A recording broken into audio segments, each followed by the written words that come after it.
Bueno, y si hablamos después de esta alegría de pasar y de ver todas estas frutas divinas, ¿verdad? Pero cuando hablamos de tensión, que la hemos pasado muchísimos, cuando hablamos de preocupaciones, de algún padecimiento de fondo o incluso pudiéramos hablar, bueno, de una lista de diferentes padecimientos o situaciones pudieran causarnos parálisis en nuestras extremidades o incluso en todo el cuerpo. Por eso vamos a examinar este tema y lo vamos a hacer de la mano del experto, el doctor Jorge Espitaleta. Doctor, como siempre, es un placer tenerlo en nuestra casa. Buenos días. Buenos días, Patricia. Doctor, quizá primero como para entender el contexto, ¿verdad? ¿Qué es una parálisis? Ok, una parálisis simplemente es cuando un grupo muscular deja de funcionar, o sea, que yo no puedo mover un dedo, que no puedo mover un brazo, que no puedo mover la mitad del cuerpo, o inclusive, como hablamos hace algunos programas, de que se me duerme la mitad de la cara y que dejo de mover algunas de las musculaturas de la cara. Entonces, dependerá qué es lo que está pasando. Hay varias formas de decir por qué tengo yo una parálisis. La más sencilla y que todos recordamos y que es muy fácil es cuando decimos que tenemos el famoso derrame o accidente cerebrovascular. Correcto. Que es una causa importante de parálisis con debilidad muscular que generalmente es en una mitad completa del cuerpo. Pero hay diferentes tipos de parálisis. Ok, para tenerlo claro también, ahora usted dijo en la mitad del cuerpo, es decir, no vamos a tenerlo en el cuerpo completo o también pudiera ser, o generalmente vamos a tener paralizado, digamos, el brazo izquierdo, pero no el derecho, o pudieran eventualmente ser los dos. Depende de la afección del cuerpo. Si podemos dividir rápidamente y podemos ver aquí tal vez en un dibujo rápido, uno podría decir que las parálisis podemos dividirlas de dónde se localizan. Entonces, el primer sitio es el cerebro. Entonces, cuando el cerebro se daña, digamos que es esto, el cerebro tiene dos mitades, normalmente la lesión ocurre de un lado del cerebro, entonces afecta el lado contralateral del cuerpo y es toda la mitad del cuerpo. El siguiente punto es cómo se transmite del cerebro hacia abajo. Entonces, en el cuello, si yo tengo una lesión cervical, y por eso las lesiones en el cuello, por ejemplo, en los accidentes de tránsito son tan importantes, cuando yo me secciono esta vía de transmisión, ahí sí, definitivamente la lesión va a ser en las 4 extremidades, porque la lesión ocurrió acá. Y por acá vienen vías que transmiten toda la conducción nerviosa. Entonces, si yo tengo una lesión aquí, lo más probable es que sí, definitivamente de aquí para abajo, de donde sucedió la lesión para abajo, no pueda mover y es en las 4 extremidades. Cuando hablamos de parálisis y cuando hablamos de que se genera ahí en el cerebro, ¿verdad? Me pongo a pensar, eso pudiera ser que vaya como lento, es decir, que primero se me paraliza cierta parte o hasta cierto punto de mi cuerpo, o cuando hay una parálisis, no, inmediatamente se paraliza todo lo que tenía que paralizarse. Muy buena pregunta. Depende de la lesión que ocurra. Si es una lesión hemorrágica, normalmente ocurre súbito, rápido y de implantación inmediata. O sea, lo que se daña cuando hay un sangrado, se dañó. De una.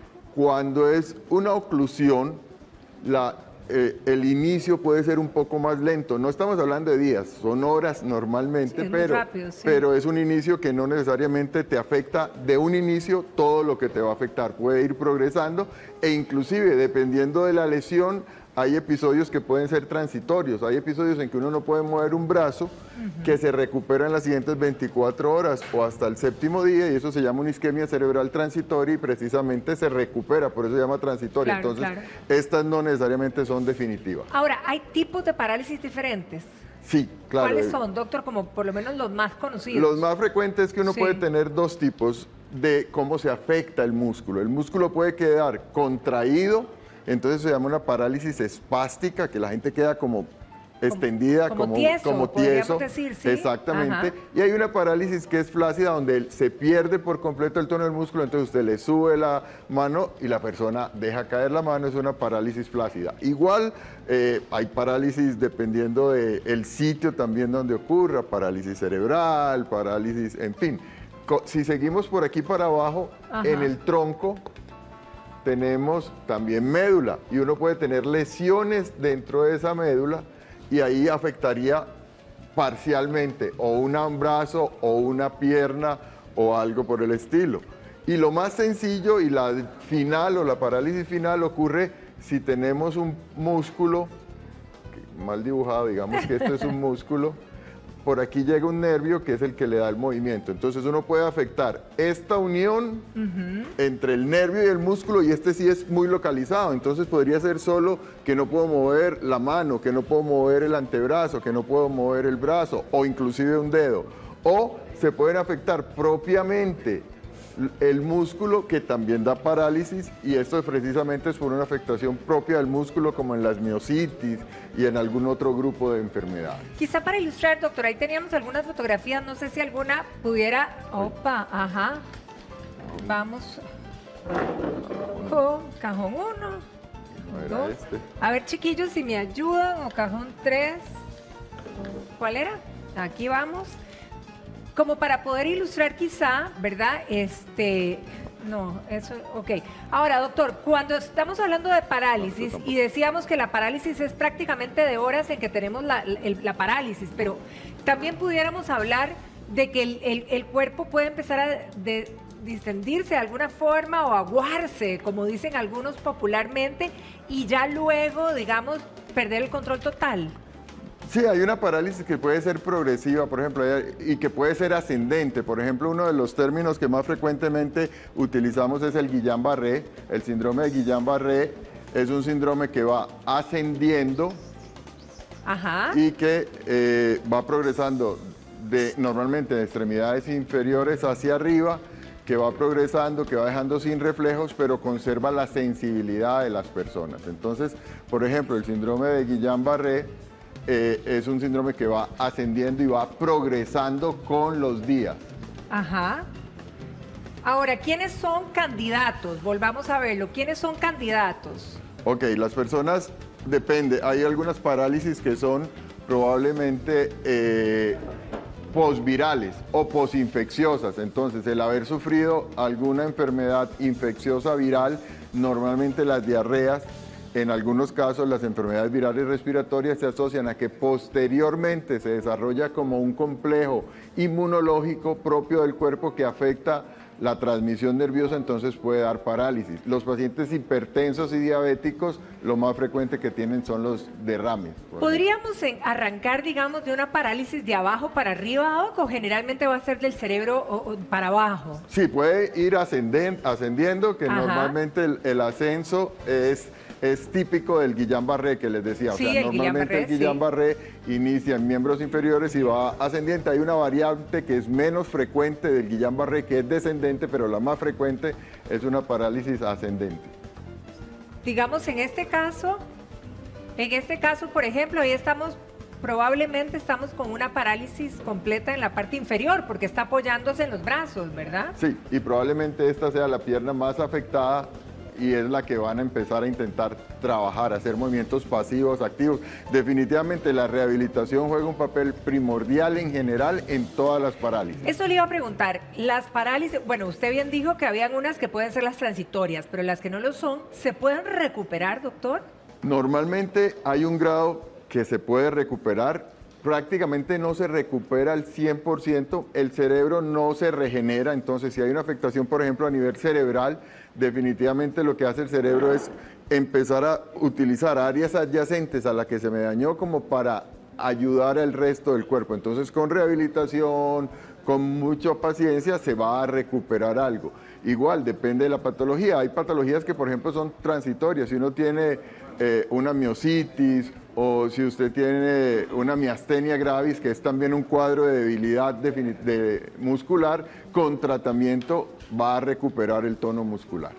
La rehabilitación, bueno, en este caso, por ejemplo, que vemos... Mano caída. La mano caída, ahí solo le afectó la mano, digamos. Esto probablemente es una lesión de los... ¿Se acuerdan que les dije que había nervios que conducían no del tronco, sino ya hacia la extremidad? ¿Cierto? Probablemente la mano caída se da por una lesión de un plexo que se encuentra aquí, el nervio que se encuentra aquí, entonces lo apoyamos mucho y tiende a lesionarse el nervio, entonces da la mano caída. Ahora, si la situación se da, doctor, ya sea en el hemisferio derecho o en el hemisferio izquierdo, ¿verdad? ¿Hay alguna diferencia en el daño o el impacto que causa en nuestro cuerpo con respecto a la parálisis? La parte motora no, es exactamente lo mismo, solo que sabemos que las lesiones del lado derecho, porque precisamente los tractos cerebrales se cruzan a nivel del cuello, entonces si yo tengo una lesión en el lado derecho, mi repercusión en el cuerpo va a ser del lado izquierdo. Si yo tengo una lesión en el lado izquierdo, mi repercusión en el cuerpo va a ser en el lado derecho. Ahora, además, bueno, la terapia física me imagino que debe ser fundamental en esta recuperación, pero también, también hay medicamentos que nos acompañan en este proceso. Claro, hay medicamentos que ayudan a mejorar la transmisión nerviosa, hay medicamentos que inhiben, por ejemplo, si es un proceso inmunológico. Por ejemplo, el Guillain-Barré tiene tratamiento en el cual uno le da una serie de sustancias para bloquear precisamente esos complejos inmunes y que se vuelva a transmitir de manera adecuada. Entonces, cada patología tendrá su tratamiento. Si yo hago un evento vascular cerebral que podría ser lo más grave, sobre todo si es de tipo que me dejó de llegar sangre, que se llaman isquémicos, pues la antiagregación plaquetaria funciona de manera adecuada para evitar, uno, que esto vuelva a presentarse y dos, que este crezca. Entonces, definitivamente hay tratamientos que nos tienen que acompañar a lo largo de la recuperación. Estos eventos vasculares cerebrales ¿verdad? O lo que se define, digamos, en estas parálisis, ¿afecta básicamente a los adultos, doctor, o pudiéramos hablar de gente joven? Hay gente entre la segunda y la tercera década que tiene malformaciones arteriovenosas en el cerebro que no se conocen y sangran súbitamente. Es algo congénito. Esta es algo congénito y se presenta frecuentemente en personas jóvenes, o sea, las lesiones aneurismáticas de los vasos sanguíneos cerebrales son en personas jóvenes. Las lesiones por degeneración vascular, por hipertensión mal controlada, y por eso es importante controlar la hipertensión, por diabetes mal controlada, sí normalmente es en personas mayores. Ahora, la gente debe estar también en casa preguntándose, ¿verdad? ¿Hay alguna manera, hay un aviso con respecto a esto?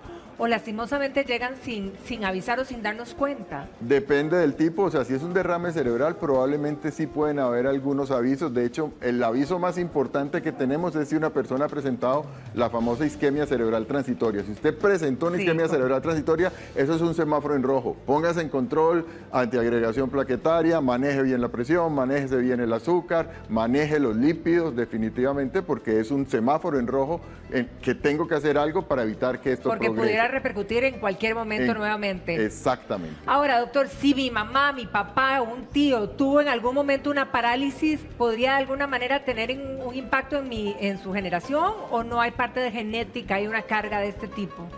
Igual volvemos a que depende, pero los derrames, por ejemplo, si es lo que estamos hablando, no necesariamente. La hipertensión sí tiene una carga genética, la diabetes puede tener una carga genética, pero no el haber presentado un derrame. Ahora, en las partes del cuerpo, ¿verdad? En las extremidades, incluso, bueno, lo clavamos el otro día en el rostro, ¿hay alguna de las partes nuestras que sea la más difícil de recuperar y otras más fáciles o todo se trabaja igual? No, obviamente hay grupos motores más gruesos. Exacto. Que hay algunos músculos que pueden suplantar de alguna manera el que no esté funcionando. Entonces, dependiendo de la afectación, va a ser más fácil o menos fácil recuperar estos paquetes musculares. Y dependerá también de lo que lo produjo. Obviamente, si yo tengo una enfermedad autolimitada, normalmente la recuperación va a ser mejor. Si yo instalo terapia física o rehabilitación de manera más temprana en un paciente que sufre alguna de estas lesiones, su recuperación también va a ser más rápida porque va a tener en desuso menos tiempo. Si yo desuso mucho tiempo el músculo, se va a atrofiar y va a ser mucho más difícil la recuperación. Ahora, en su experiencia, doctor, ¿verdad? Y en la literatura, ¿cuáles de los padecimientos son los que más inciden o impactan en poder tener una parálisis? Que muchas veces no tenemos ni la menor idea. Okay. Los accidentes vasculares cerebrales, pues básicamente mencionamos estos dos. Le tenemos que sumar el fumado. Definitivamente. El fumado está casi en todas las listas de factor de riesgo, si literal. usted coge todos los riesgos y coge casi todos los cánceres que puede dar en el organismo, definitivamente el fumado aparece siempre de número 1 o 2. Entonces, hipertensión, diabetes, definitivamente son grandes factores de riesgo. El fumado, dislipidemia, tener trastornos del colesterol malo, que decimos, la obesidad, definitivamente también incide en la alteración vascular. Entonces son como los factores más importantes y hay unos factores que son modificables y otros que no son modificables. El sexo, por ejemplo, es más frecuente en hombres que en mujeres, los derrames, entonces es algo que no puedo modificar. Es cierto, sí. Pero la obesidad, el trastorno de lípidos, la hipertensión, la diabetes, el tabaquismo, definitivamente el control en los padecimientos crónicos, por supuesto. Ahora, doctor, mucha gente en la casa se está preguntando, nos están escribiendo que de repente yo siento como un hormigueo constante en los pies, piernas o incluso en los brazos, que si esto de alguna manera pudiera ser un aviso, ¿verdad?, con respecto a una parálisis. Normalmente no, a veces es simplemente, como les digo, posicional. Si hay un nervio que es fácilmente compresible, si yo me mantengo apoyado mucho sobre ese nervio, al final de cierto tiempo voy a empezar a sentir algo que se llama parestesias, que es esa sensación de hormigueo, sí, que nada más con liberar, mover un poco, en pocos minutos uno vuelve a estar normal. Hay otra sensación que sí es importante y que tienen que tener en cuenta, sobre todo los diabéticos, porque ellos tienen daños de los nervios estos que llegan, no solo la parte motora, sino también la parte sensitiva. De hecho, esta sensación de hormigueo es más sensitivo que motor, o sea, no da tanta parálisis, sino que da alteración en lo que yo estoy sintiendo. Ajá, okay, exactamente. Sí. Entonces, los diabéticos típicamente hacen una cosa que se llama neuropatía diabética y es que empiezan a tener dormidos el área como si tuvieran calcetines y guantes. De hecho, se llama neuropatía de calcetines y guantes en los pacientes diabéticos. Pero esto es sensitivo, no motor, no da parálisis. Ok. Ahora, doctor, a ver, pregunta por curiosidad, ¿verdad? Cuando uno tiene un accidente de este tipo, pierde el conocimiento inmediato.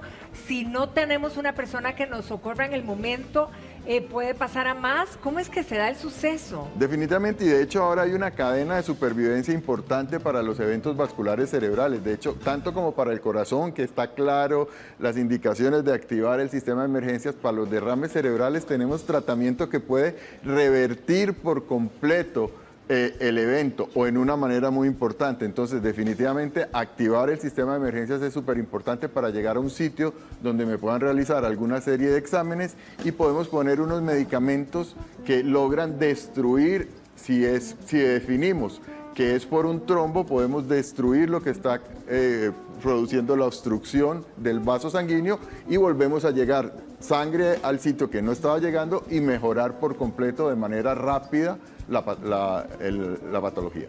Bien, doctor, clarísimo. La verdad que examinar todos estos temas nos enseña muchísimo. Muchas gracias, doctor. Que tenga un feliz día. Igual.